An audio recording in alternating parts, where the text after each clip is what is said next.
of tomorrow. So, ano nakikita niyo sa tomorrow niyo?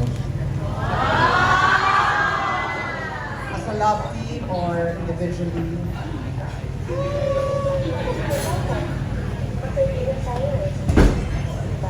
Hi Tita, good afternoon po. Sa tomorrow ko, bukas may taping po kami bukas. Ay, mali. Hindi. Like how far are we talking about, Tita? How far na tomorrow? 5-10 years. 5-10 years from now? Shocks, ilang taon na ako noon. Hopefully, I'm still doing what I love. Hopefully, naayos na namin and maging okay na yung mga negosyo na ginagawa namin. And I think, like, kahit naman sino, in 5 years, 10 years, I think the stability that we want, the stability that I want and I dream of in every aspect of my life, I hope,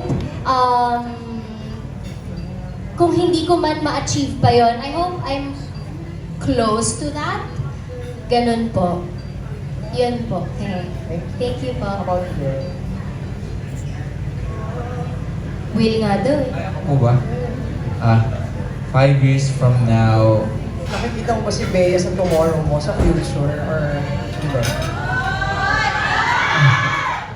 well, I hope po na after Golden Scenery of Tomorrow, masundan pa na siya pa din yung makatrabaho, leading lady ko sa kung ano mang trabaho. Kasi,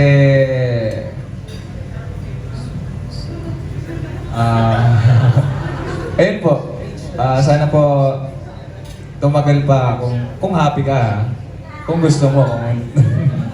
Ayun po. Thank you. Thank you po. You're portraying Vian and Larkin's character. Pipiliin niyo rin ba ang career over love? Ako siguro po, personally, ito ang sinasabi ko kasi sinasabi nila madaming mga similarities with Larkin, like singer, songwriter, gano'n. Pero siguro dun po kami magkakaiba. Doon kami mag-iiba sa bagay na yun. Kasi I think sa mindset ko po ngayon, talagang pipiliin ko ang career over love. Kasi I've been waiting for this, I've been working hard, ginagawa ko lahat para sa pangarap ko, para sa goals ko. So, love can wait para po sa akin. So, yun po yung kaibahan namin ni Arkin, if ever. Para sa akin po, bakit mo kailangan mamili? Kung pwede namang dalawa. I mean, sa akin to ha. Uy. Sa akin to. Like kasi, di ba, if it's love, it should support you.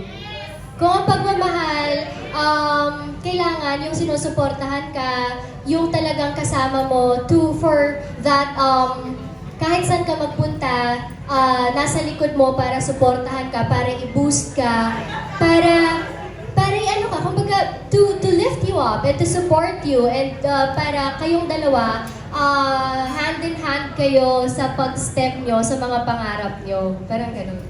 Ayun po. Thank you po.